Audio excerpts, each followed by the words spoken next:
Hey guys, Dr. Berg here. I want to talk about the 3 weird causes of fatigue. Now, there's actually more causes of fatigue, and I've listed most of the common ones that are not weird, but there's 3 that are very, very strange. You know, I would never guess them in a million years, but being in practice for a long time, 27 years, these things just keep coming up. So I want to bring them up and talk about them. But let's talk about the non-weird causes of fatigue that you probably already know. Poor sleep or lack of sleep. Of course, you're going to be tired from that, right? But let's go a little bit deeper. What causes a sleep problem? If you've watched my videos, you probably know this, but adrenal stress will do it. Your bladder waking you up, going to the bathroom several times a night will disrupt your sleep. And sinus problems from sleep apnea. Try to sleep if you can't breathe. It's not going to work. Digestion. Try to, eat too much at night and then try to rest. You can't, because a lot of the nervous system that's affected into the gut goes right up to the brain, and it keeps your head very, very, uncomfortable, and your neck muscles very uncomfortable. So what I did is I listed down below in the description what to do for each one of these. Adrenal, we would just support the adrenal. Bladder, you want to actually fix insulin resistance, because that's what's behind a lot of bladder problems, unless it's prostate related. And I talk about that down below. Sinus, you also want to work on the insulin resistance for that. A lot of swelling will come down. And then digestion, there's some ideas down below, okay? So poor sleep, very common. Slow thyroid, that'll make you tired too. Hypothyroid, but most thyroid problems are not primarily coming from the thyroid. They're secondary to either a gallbladder or liver problem, okay? So let's say you're bloated, you're constipated, and you had your gallbladder removed. Well, guess what? Your thyroid, you can't convert T4 to T3. You can't make that conversion. So even though if you're taking thyroid hormones, you don't see the benefit. So that's a big cause. And then high estrogen from an overactive ovary will do it.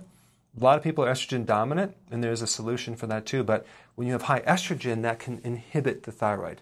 I put some links below on what to do for these. Okay, so now let's talk about the kind of the strange, weird causes of fatigue that people don't realize. Old head injuries, okay? I'll never forget. I had a patient come in, and she's so tired. It's crazy. She's always tired. We've tried everything. Her diet's perfect. She's trying to sleep, but it's not working. And then I says, when did the fatigue start? She says, when I was 13 years old. I said, what happened at 13? Right before the fatigue, she goes, I was involved in a car accident. We hit head on, and something hit my head or whatever, and I think the windshield. And then ever from that point on, she's been tired, okay? So a head injury will cause you to be fatigued, especially in your head. So if you're tired chronically, you want to ask yourself, what part of your body is fatigued? Is it your head? Is it your body? Is it your eyes? Did I have a trauma in that body part, right? So there is a technique down below that I put down for injury to the head. So if you've had an injury to the skull, there's some things you can do with acupressure to release some of the trauma, okay? I put that down below. So, but that will just keep your head really kind of heavy and tired. Viral, okay, low immunity. So let's say that you were in high school and you had mono. Mono is a virus, and mono basically makes you very, very tired. Well, guess what? You can't kill viruses. They come out of remission and go into remission depending on your stress level and the adrenals.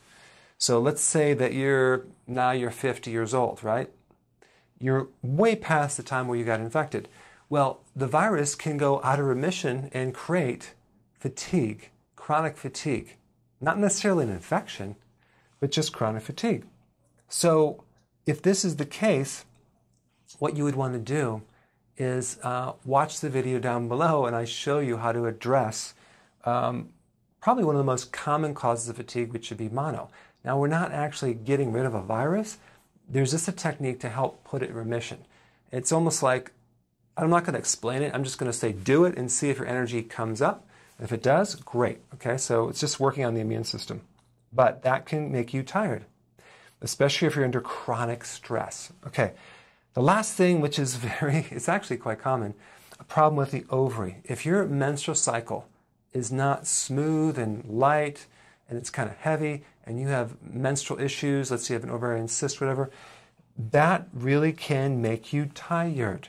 In fact, hormonally, it can actually make people have the blues, depressed, that time of the month, PMS, so it can affect you emotionally. So your physical body can affect you emotionally. And if you're feeling the blues, okay, depressed, it's going to feel exactly like fatigue. Okay, so you're going to say, I'm tired, but really it's an emotional effect from this hormone imbalance. So these are just things that I'm broadening your viewpoint to look at every possible reason why you might be tired so we can correct it. So I put some links below on what to do with each one of these. All right? Thanks for watching.